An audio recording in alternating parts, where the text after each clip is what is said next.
क्या आप जानते हैं कि एक राजधानी शहर है जो लाखों लोगों के लिए बनाया गया था लेकिन व्यवहारिक रूप से खाली रहता है? और यह कि यूएस ने एक ऐसे मेगा प्रोजेक्ट के लिए 17 बिलियन डॉलर बर्बाद किए जिसका कभी उपयोग भी नहीं किया गया था और यह आज तक पूरी तरह से बेकार है। आज हम दुनिया के 5 सबसे बेकार मेगा प्रोजेक्ट्स का पता लगाएंगे। नीचे दी गई टिप्पणियों में इन मेगा प्रोजेक्ट्स के बारे में अपने विचार साझा करें।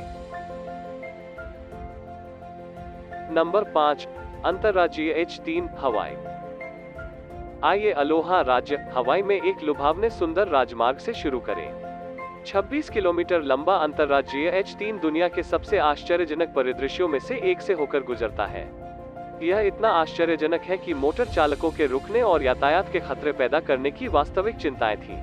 हालांकि यह हाईवे जितना खूबसूरत है उतना ही विवादित भी। यह पहली बार 1960 में रक्षा विचारों को ध्यान में रखते हुए प्रस्तावित किया गया था क्योंकि राजमार्ग दक्षिण की ओर पर्ल हार्बर नेवल बेस को पूर्वी तट पर मरीन कॉर्प्स एयर स्टेशन से जोड़ेगा। इसके निर्माण की घोषणा को तुरंत पर्यावरण समूहों के साथ साथ देशी हवाईयानों के प्रतिरोध के साथ मिला, जो इस परियोजना के बड़े पैमाने पर शहरीकरण के बारे में चिंतित थे। उस समय के पर्यावरण कानूनों और आसपास की घाटियों की रक्षा के लिए मार्ग परिवर्तन ने योजनाओं को अनिश्चित काल के लिए विलंबित कर दिया। 26 साल बाद पर्यावरणीय बाधाओं को हटा दिया गया जब कांग्रेस ने परियोजना को पर्यावरण कानूनों से मुक्त कर दिया और निर्माण के लिए अंततः 1989 में शुरू होने का रास्ता साफ कर दिया। मूल रूप से प्रस्तावित होने के लगभग 37 साल बाद 1997 में राजमार्ग को अंततः खोला गया था। अंतर्राज्यीय H3 को अक्सर एक इंजीनियरिंग चमत्कार माना जाता है क्योंकि इसे कठिन भूभाग पर बनाया गया है और इसके निर्माण में उन्नत तकनीकों का उपयोग किया गया है।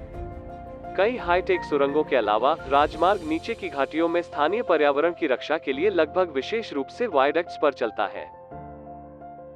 दशकों की देरी, मार्ग परिवर्तन और नई लेकिन अधिक महंगी तकनीकों का मतलब है कि इसे मूल अनुमानित बजट से 5 गुना अधिक पूरा किया गया था। निर्माण की कुल लागत 1.3 बिलियन डॉलर थी, जो लगभग 50 मिलियन डॉलर प्रति किलोमीटर है। दुनिया में प्रति किलोमीटर सबसे महंगी लागत। भारी बजट के बावजूद यह खूब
भंडार के लिए एक महान स्थान की तरह लग रहा था, लेकिन नेवादन में से कोई भी नहीं था। संयुक्त राज्य अमेरिका के 34 राज्यों में 100 से अधिक परिचालन और बंद परमाणु रिएक्टर साइट है, लेकिन उनमें से कोई भी नेवादा में नहीं था।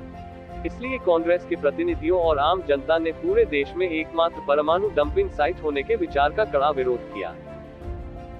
इसके अलावा यूका पर्वत के आधिकारिक जल विज्ञान और भूवैज्ञानिक सर्वेक्षणों पर सवालिया निशान खड़े किए गए थे। विरोधियों का मानना था कि साइट एक भंडार के लिए अनुपयुक्त थी, क्योंकि यह पास के जल स्रोत को दूषित करने का जोखिम उठाती है। जल स्रोत अमरगोसा घाटी में बहता है और इसका उपयोग मूल अमेरिकियों द्वारा किया जाता है, जो सदियों से इस क्षेत्र में रहते हैं। विरोध के बावजूद परियोजना को 2002 में मंजूरी मिली और ऊर्जा विभाग ने निर्माण फिर से शुरू किया। जब तक बराक ओबामा ने पदभार ग्रहण किया, तब तक पूरी परियोजना का अत्यधिक राजनीतिकरण हो चुका था और 2010 में ओबामा प्रशासन ने इस परियोजना को अव्यावहारिक समझा और इसके लिए धन देना बंद कर दिया। 3 साल बाद एक संघीय अदालत ने इसे फिर से शुरू करने का आदेश दिया, लेकिन तब से बहुत कम प्रगति हुई है। बाइडेन प्रशासन ने स्पष्ट रूप से कहा है कि यूका माउंटेन अब देश की योजनाओं का हिस्सा नहीं है। ऐसा लगता है कि नेवादा ने 4 दशकों के बाद लड़ाई जीत ली है। दशकों की योजना, कानूनी परेशानियां और $17 बिलियन से अधिक यूका माउंटेन प्रोजेक्ट में चला गया है, लेकिन कहा और किया जाने के बाद भी इसका कभी भी उपयोग नहीं किया गया है और यह एक बेकार मेगा प्रोजेक्ट बना हुआ है।